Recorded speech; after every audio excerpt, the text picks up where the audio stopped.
Each year, one specific group of animals embarks on an arduous 2,484-mile-long journey over winter to the secure area of Sierra Nevada, Mexico. 2,484 miles across mountains, oceans, through winds, thunderstorms, and rain.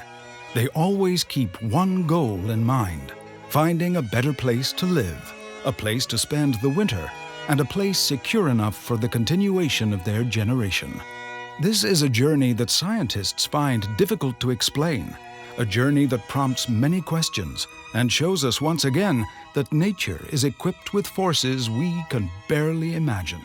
This trip is undertaken not by a huge bird like an albatross, not by a skilled aviator like an eagle. No, this trip is undertaken by a fragile little animal with wings like paper, with a body weight of 1/100th of an ounce. This trip is undertaken by a butterfly, the monarch butterfly. During wintertime, the majority of the butterfly population spend their period of dormancy in the volcanic mountains of the Sierra Nevada of Mexico, at an altitude of about 9,840 feet. In the spring, the butterflies migrate from their hibernation grounds and proceed to the north and east, a journey which involves the passing of several generations. Along the way, the butterflies lay eggs in different locations and so allow future generations to thrive.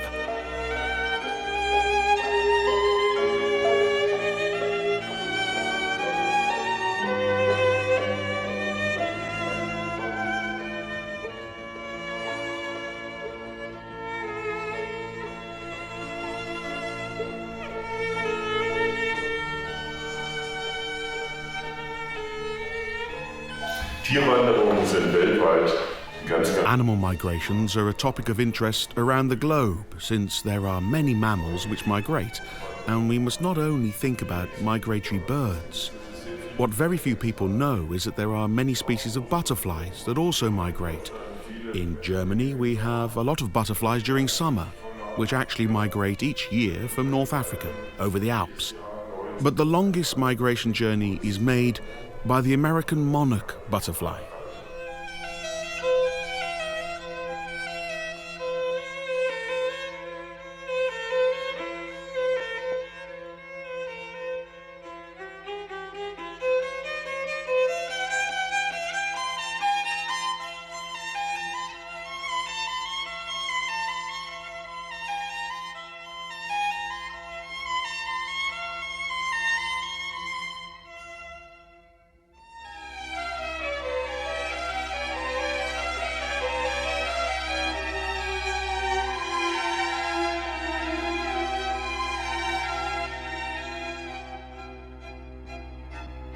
The wandering monarch is restricted to America.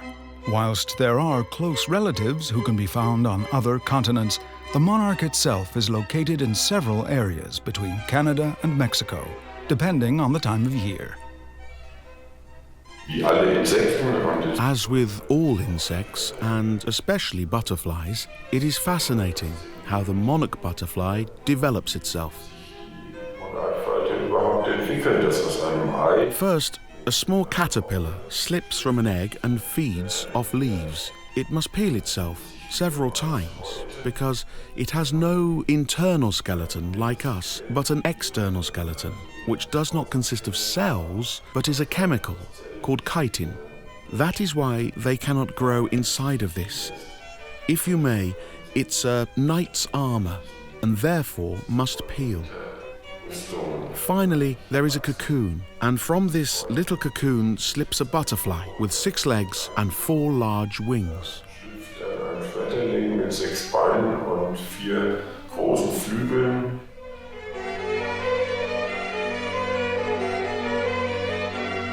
The creamy white, then dark gray eggs are the first home of the caterpillars.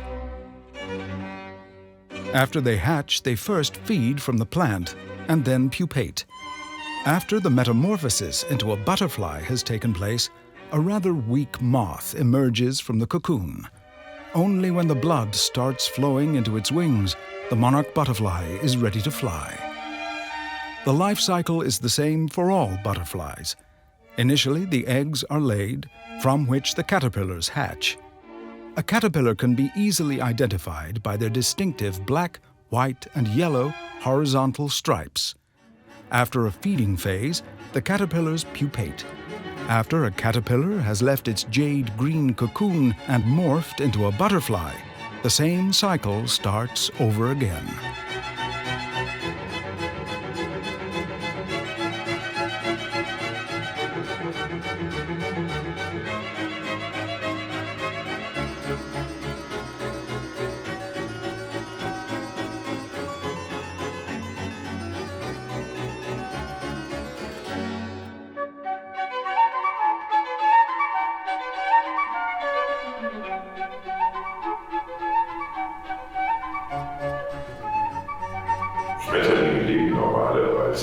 Butterflies normally do not have long lives.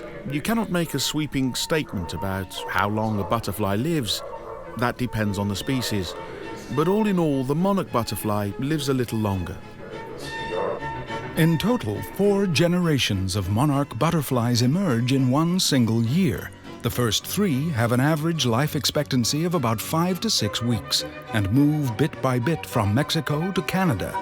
The 4th and last generation subsequently is the one that starts off the trip from Canada to Mexico, which takes about 1 to 2 months, after which they remain there for another 6 months.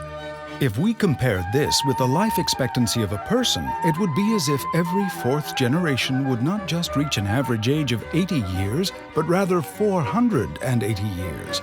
What remains unclear is why the 4th generation doesn't undertake the journey in stages, as the other generations do when they fly from Mexico to Canada.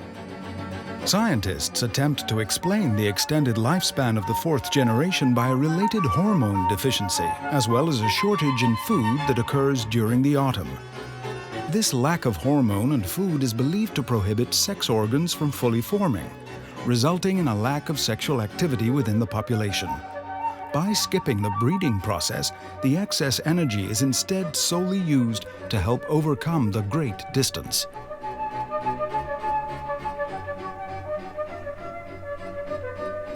Monarchfalter tun's wie alle Schmetterlinge. Monarch butterflies do it like all other butterflies. The male and female find each other and float around one another. Butterfly partners find each other from smells.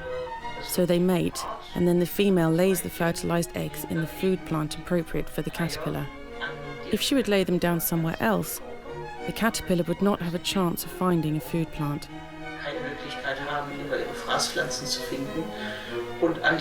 On this particular food plant, the caterpillar develops itself, meaning one eats, eats, eats, grows, grows, grows. And if the little caterpillar hourglass runs out, the caterpillar knows it is time for pupation. Then the caterpillar usually searches for a specific place on the plant. But there are also butterflies which pupate on the ground. Monarch butterflies usually do it on a plant, which means the caterpillar becomes inactive. It develops this cocoon, and in this cocoon, the caterpillar will be dissolved and transformed into a butterfly, which then slips out of the cocoon. Odors are how the monarchs find one another to mate.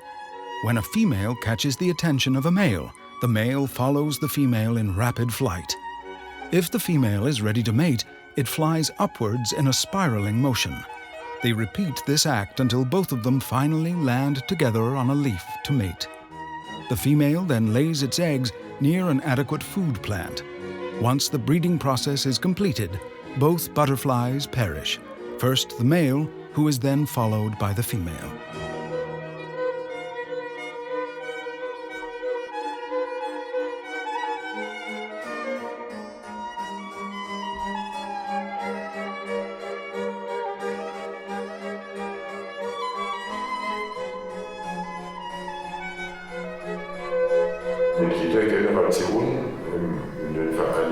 With each generation, the population in the United States, of course, grows. But of course, that depends on the food supply, the climatic conditions, and so on.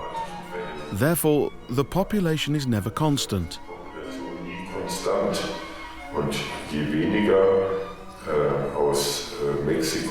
The less that migrate from Mexico to the United States in spring, the lower the initial population, and the lower the population will be in the fall, or vice versa. The more that arrive, the larger the population can be.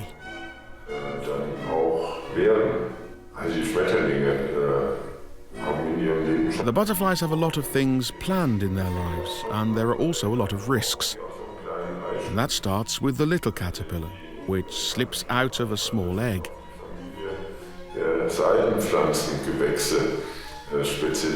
This is because the American monarch butterflies are specialized in the family of milkweed plants, which are similar to rubber trees and have a milky sap.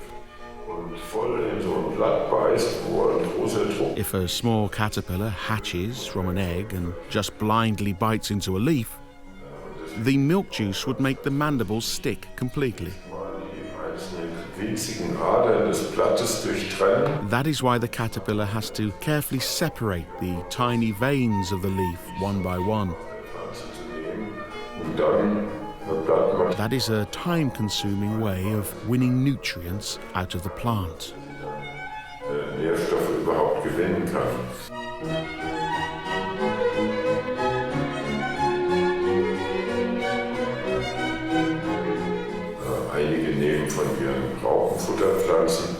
Some caterpillars take in substances from the food plants, which the plants form to protect themselves from being eaten. For example, the milk juice carrying silk plants. The caterpillars save these substances so the adult butterflies are protected against enemies. Birds, for example. Although there is no absolute protection in nature, they are still protected against many types of predators.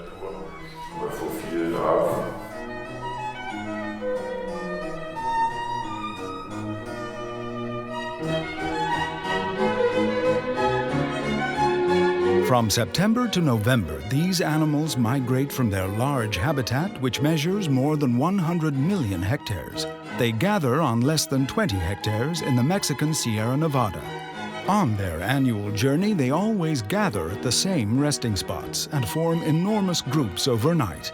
At low temperatures and high winds, the butterflies sit really close together and form even larger colonies. At temperatures below 10 degrees centigrade, the butterflies are not capable of flight, so in weather conditions like these, they tend to rest, even during the day. With the sun shining and temperatures over 13 degrees centigrade, they are able to continue their migration. When traveling from Canada to Mexico, the butterflies will take 8 to 10 weeks. In the more southern areas, they need 4 to 6 weeks. At an average, they cover about 30 miles a day during their journey. If you were to transfer this effort and physical capacity onto a human, it would mean that one person could cover about 621 miles a day. So comparing the entire journey of these butterflies and transferring their skills to a human would be as if a single person, comparatively, would have walked across the globe, not once, but twice. The butterflies migrate in a southwesterly direction, starting east of Lake Huron. However, they usually don't directly reach Mexico, but run into the Gulf of Mexico and migrate in large flocks along the coast. The butterflies from the east coast start off by flying south until they reach the Atlantic coast, which they travel along before changing their direction of flight west towards the Gulf Coast. Around October, they pass through Texas in order to follow the Sierra Madre Oriental in Mexico, still heading south. They then turn west and reach the volcanic mountains of the Sierra Nevada. We can determine the origin of the butterflies from their winter habitat. The butterflies from the Great Plains approach the western areas, heading towards the Great Lakes. Those butterflies which do not reach the Gulf Coast occupy the middle areas. Butterflies that do reach the Gulf Coast will occupy the eastern grounds. Eventually, all the butterflies gather in one place for copulation. Observing the butterflies on their journey has proven to be problematic. The monarch butterfly only weighs a fraction of an ounce, which makes it difficult to equip one with a transmitter or something similar in order for us to determine its whereabouts and subsequently observe it. It's still unclear how the monarch butterfly manages to reach its goal and travel a 2,484-mile journey every year. Unlike migratory birds, new generations cannot learn the route formed by their parents, as none of these insects survive long enough to fly to Canada and again back to Mexico. It is assumed that the path is passed down from generation to generation like a road map of some kind. This is an unusual phenomenon in the animal kingdom.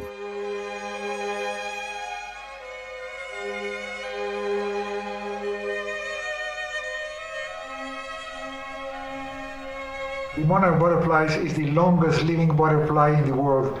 They live for 8 months. This is just this generation, which is born by mid-September and lives up to mid-May. So from mid-September, they arrive to Mexico at the beginning of November, and at the end of March, they fly back. And for the month of April, then the female lays 400 eggs, so the survival ratio is 200 to 1.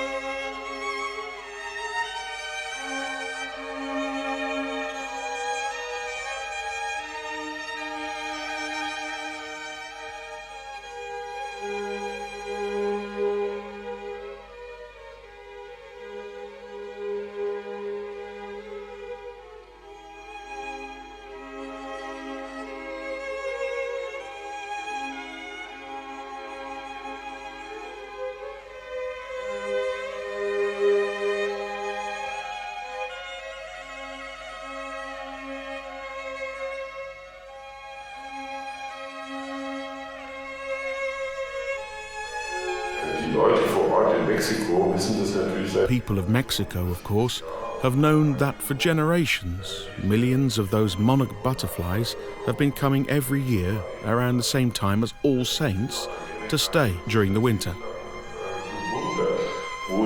In North America, they've wondered for decades where those butterflies have been during the winter, as there were no traces of eggs, caterpillars, nor cocoons. It was presumed they had some sort of wintering ground, as the whole population of the most common butterfly in North America would vanish from the face of the earth. They had to be somewhere.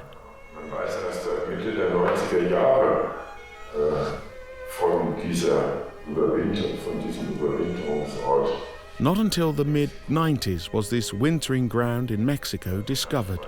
A Canadian named Fred Wurgler spent decades of his life every fall labelling wings of butterflies with tiny notes which had his address on. He did this so he could get responses from people who found those butterflies and find out their whereabouts. Schmetterling mit so einem Zettelchen finden und ihn benachrichtigen, diese Stelle aufzukriegen.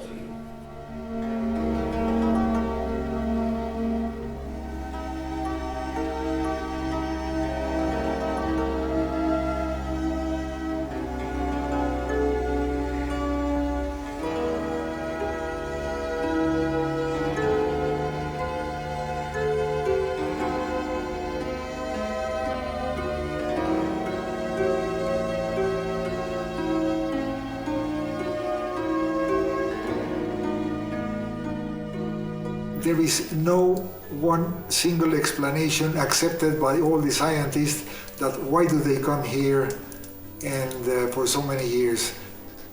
That is, they come to Mexico for hibernating, just to escape the very cold winters of Canada and USA. Even down here, they are at 3,000 meters elevation, and the night temperature during December and January is 0 degrees centigrade. But that's good enough for them, because back home it's minus 30 degrees. So that's the reason that they come here to hibernate. And there is they always arrive exactly by November 1st.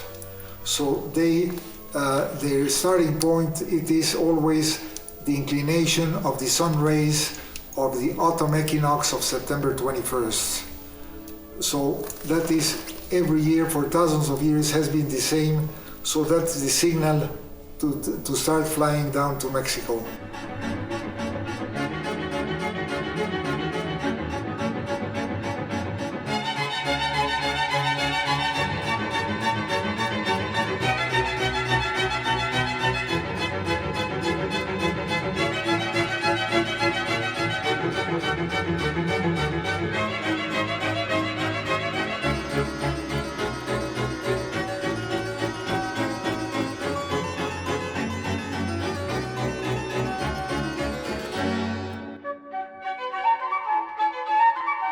They spend their winters in southern Mexico on a plateau of volcanic origin. The 30 colonies overwinter are spread across 9 separate volcanic massives, which are located 70 to 170 miles from Mexico City. The Madre and pine oak woodlands dominate the mountain area and are where oaks, pines, and firs are mainly found. Less common are cypress forests, juniper heaths, and grasslands finger herbs. In some places, there are agricultural and bushland. When the butterflies arrive in the mountains, they fly around, watch the wind direction, and seek shelter in trees, preferably on Abies religiosa. When the first butterflies have settled, the others join with no regard to wind direction and form dense clusters of butterflies which can cover whole trees. When the tide turns, the butterflies that were previously leeward are now exposed to the cold winds. Since they cannot fly during the low temperatures in winter, they fall to the ground when the trees bend due to rainstorms or snowstorms, which often occur in late December till early January. Large amounts of butterflies are shaken from the treetops and consequently die on the ground. From mid-January to February, the major butterfly groups dissolve on the peaks, and these butterflies travel downhill to form smaller and looser clusters. Time and again, the butterflies then leave the trees to drink from the edge of small puddles or mud. Towards the end of February, when the climate gets warmer, they leave the mountains and migrate to the north. Only a very small portion of the population is left behind in Mexico.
Just imagine the whole population of the eastern United States.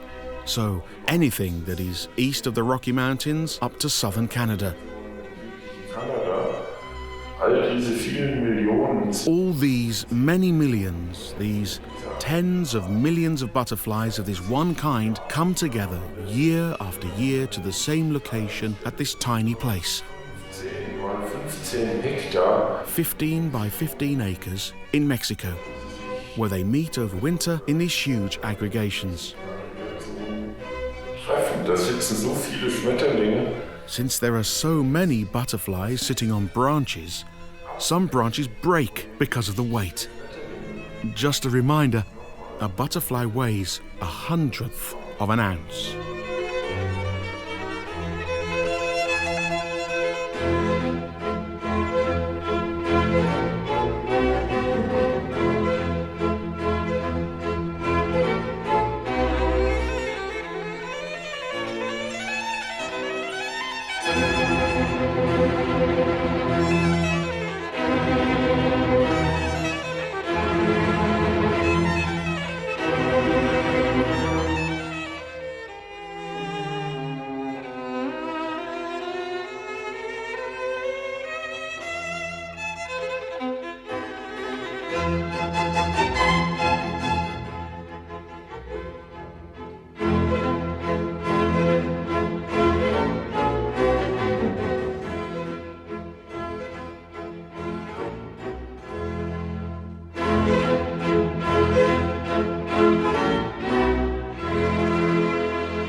Up until the end of April last year, the butterflies reached the space between the northern border of North Carolina and Oklahoma, after their hibernation in Mexico during their migration to the north.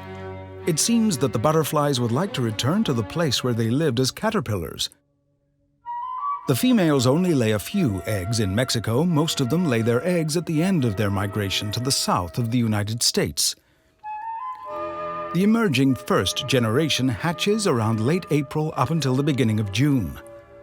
The migrating butterflies reach North Dakota, Minnesota, and the area around the Great Lakes at the end of May, and also lay their eggs around those areas. The butterflies of this generation are to be found at areas from southern Texas and the Gulf Coast to the north of the Great Lakes. Only a few butterflies move from South Florida to north and go on to lay eggs in Central and North Florida, so consequently only a few from the first and last year's generation fly east of the Appalachian Mountains in the Northern Territories. The development is often slow due to the low temperatures, and it takes 40 to 50 days for the caterpillar to become a fully formed butterfly.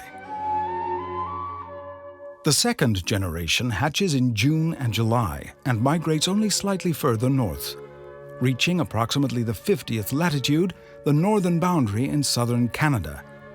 They migrate more towards the northeast and colonize the space between the St. Lawrence River and the Atlantic, and fly as far east as Newfoundland. The food plants in the southern U.S. dry up in the summertime. Consequently, the local butterflies migrate to the north, and so there are no more butterflies to be found south of the 33rd longitude. Since the development in every region advances at a different pace, the third and fourth generation of butterflies fly together in late August to early September and form a strong late summer population that migrates to the south soon after. While previous generations are fertile only a few days after hatching, many of these animals remain infertile until after the diapause. Some females that are fertile lay eggs on their way to the south and sporadically make it possible for a fifth generation to emerge. This delay in development, or the dormancy period as it is called, is triggered by the short days, the lower temperatures, and the dying crops.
One might wonder how old this phenomenon of migration in the American monarch butterfly actually is. There are reflections from some colleagues who say that the United States was, of course, before the white man came, fully forested. And caterpillar food plants don't grow in forests.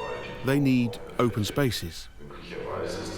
Perhaps the phenomenon of migration is a relatively new phenomenon, which has only existed for a few hundred years.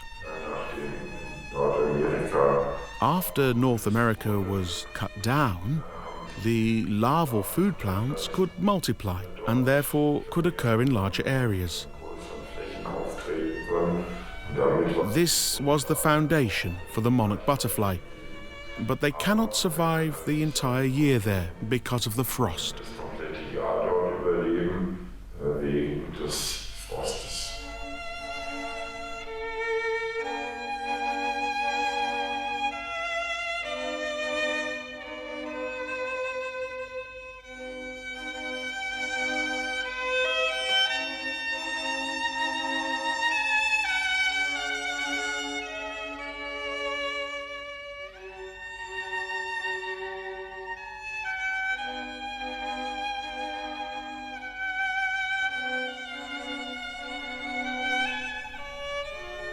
So about 5-6 years ago in America, because they want always to know why this happens, they made an experiment having in a large room 500 butterflies with all the walls, ceiling and floor black except a small opening when they introduced the light.